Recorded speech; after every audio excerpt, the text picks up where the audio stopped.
Welcome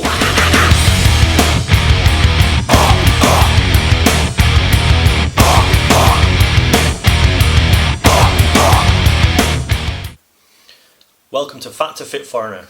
I'm Stephen Parkinson. I'm from the UK. I'm currently living in Beijing, China, and I've been here around about 8 years now.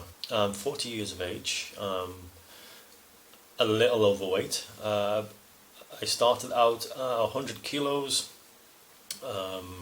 close to 200 pounds, depending on what system you're measuring.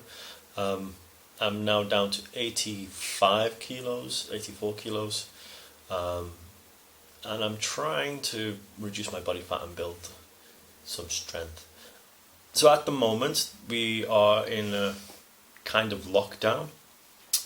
As you may or may not know, around China at the moment there is the coronavirus. I know it's worldwide. Beijing at the moment is kind of locked down. All the restaurants are pretty much closed. All the gyms are closed. Malls, you have to have your temperature and wear a mask to go in and out of. Same with any restaurants that are still open. Okay, so I've not been to the gym for about 4 weeks. This is due to Chinese New Year, which the gyms are closed for obviously the holiday season. And then as soon as the holiday season had finished, the coronavirus outbreak had happened. So the gyms are closed and have a government notice that they cannot reopen until they have been told by the government. So at the moment it's going to be a case of working out at home. At home I have a set of tension bands, a set of dumbbell, a barbell and a jump rope, skipping rope. And I'm going to try to do a workout at home for a while until I get back into shape, or until at least the gym's open. I'm going to also document what is happening within the city. I think a few people might want to know what's happening in Beijing while the coronavirus is happening. So if you have any questions, any regards, or suggestions, please feel free to leave a comment, and I'll get back to you. There is a lot of pollution, so doing cardio work outside is not really advisable.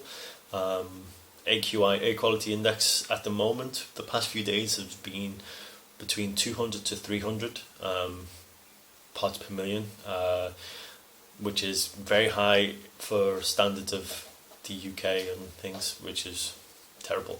Any cardio I am doing will not be outdoors. If it is outdoors, I will have to wear a respirator. In and out of your compound, your living areas, you will get your temperature checked by the local security guards, police. If you're found to have fever, then they will try and quarantine you. So life in China is not difficult. I mean, the language barrier can be difficult. I've been here for a while now. I've been here for 8 years, but my Chinese is very poor. Enough to get by, but not enough to hold a serious conversation. All in all, life here in China is good.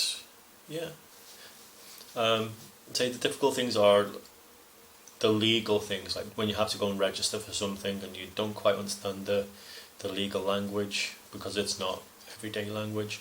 That's when things can get difficult. So living here is very convenient. Public transport is very easy to use and convenient.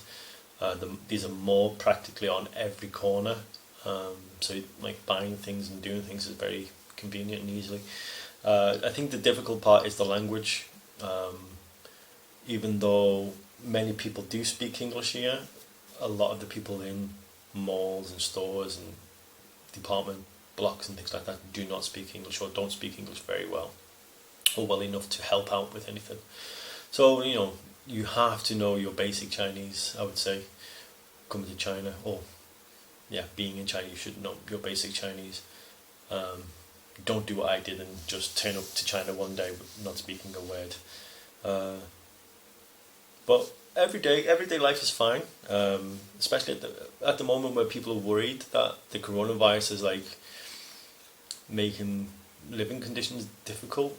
I've been in Beijing the entire time this coronavirus has been happening, and there has been very little difference between a regular Chinese New Year, where things just close down for the holidays, and the coronavirus, apart from the last couple of weeks where the gyms have been closed. Normally, like over the Chinese New Year, the gyms are closed just for 1 or 2 days, if at all, but due to the virus, gyms are closed.